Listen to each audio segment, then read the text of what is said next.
बिस्मिल्लाहिर्रहमानिर्रहीम।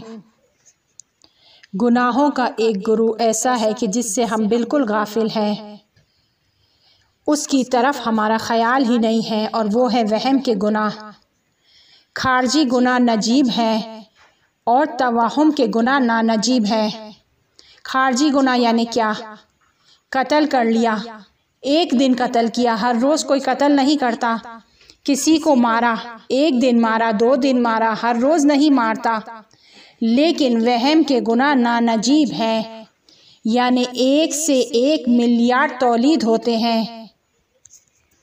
तवाहुम यानी क्या? उसमें कितनी ताकत है।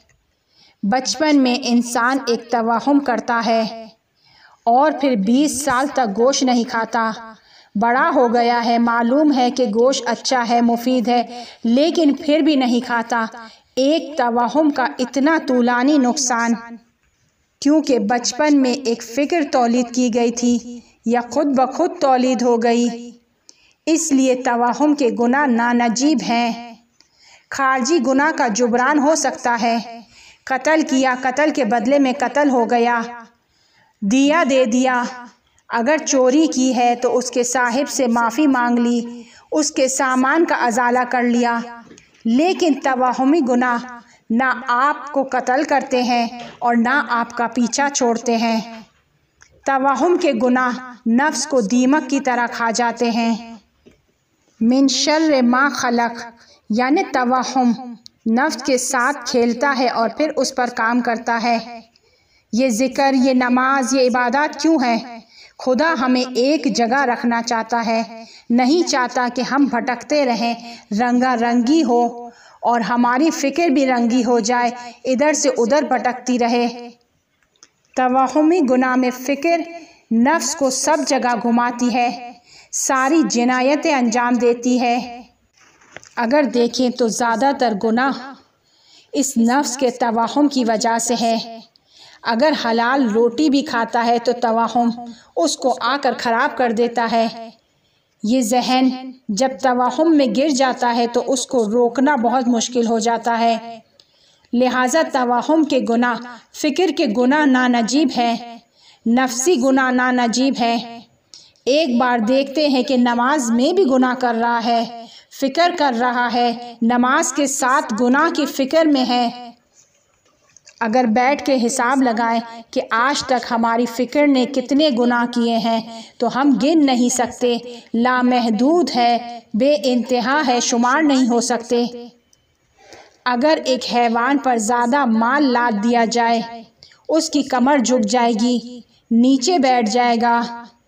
फ़िक्र के गुनाह नफ्स की कमर तोड़ देते हैं, उसको झुका देते हैं, उसको ज़मीन पर बिठा देते हैं, और जब नफ्स की कमर टूटती है तो वो खारिज की तरफ चला जाता है और फिर उस वक्त इंसान कत्ल करता है, इज़्ज़त का कत्ल करता है, मुख्तलिफ़ किस्म के गुनाहों को अंजाम देता है।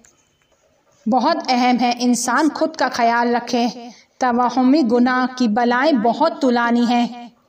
ये जो अम्बिया और औलिया के किस्से हम कुरान में पढ़ते हैं कि अज़ाब का बाइस हुए, उनकी वजह भी तवाहुम थी। उन्होंने कोई खारजी गुनाह नहीं किया था, सिर्फ़ एक फ़िक्र। नफ्सी गुनाह नानजीब है, इससे इंसान कैसे परहेज़ करे? इसका रास्ता ये है कि दिल के सफ़े को पाक रखे। जब दिल का सफ़ा पाक हो तो उसको दोबारा आलूदा ना होने दें। क्यों इस कदर फ़िक्र करते हैं? क़यामत में पूछा जाएगा, बरज़ख में पूछा जाएगा कि तुमने क्यों इस कदर ज़्यादा फ़िक्र की। हम फ़िक्र के गुनाह का हिसाब ही नहीं करते और सोचते हैं कि वो जो कुछ हम सोच रहे हैं उसका तो हिसाब किताब ही नहीं होगा। ऐसा बिल्कुल भी नहीं है।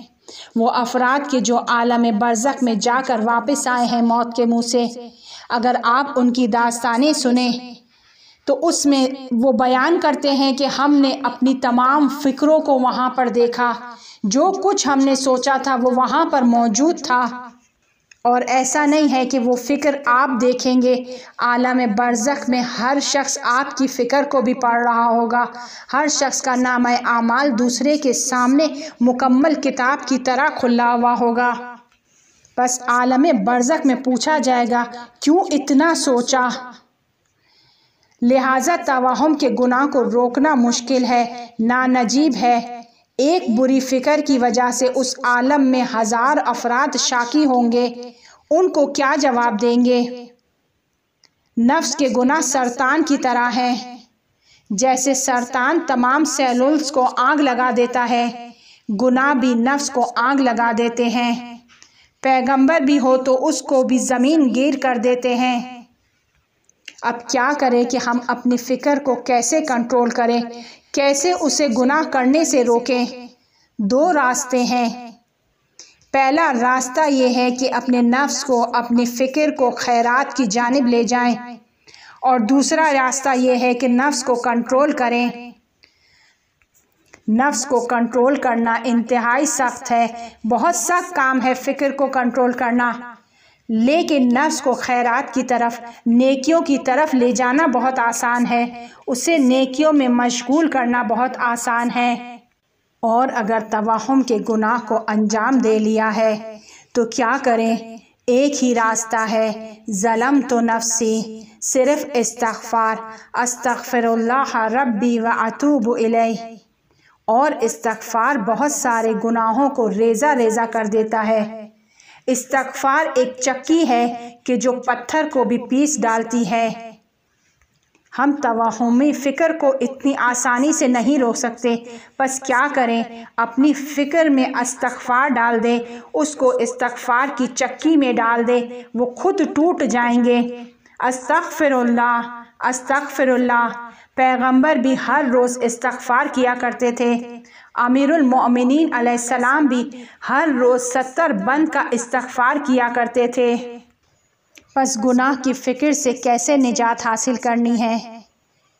खुद को नेकियों की जानिब मशगूल कर देना है, नफ्स को नेकियों में मशगूल कर देना है और इस्तग़फ़ार करना है।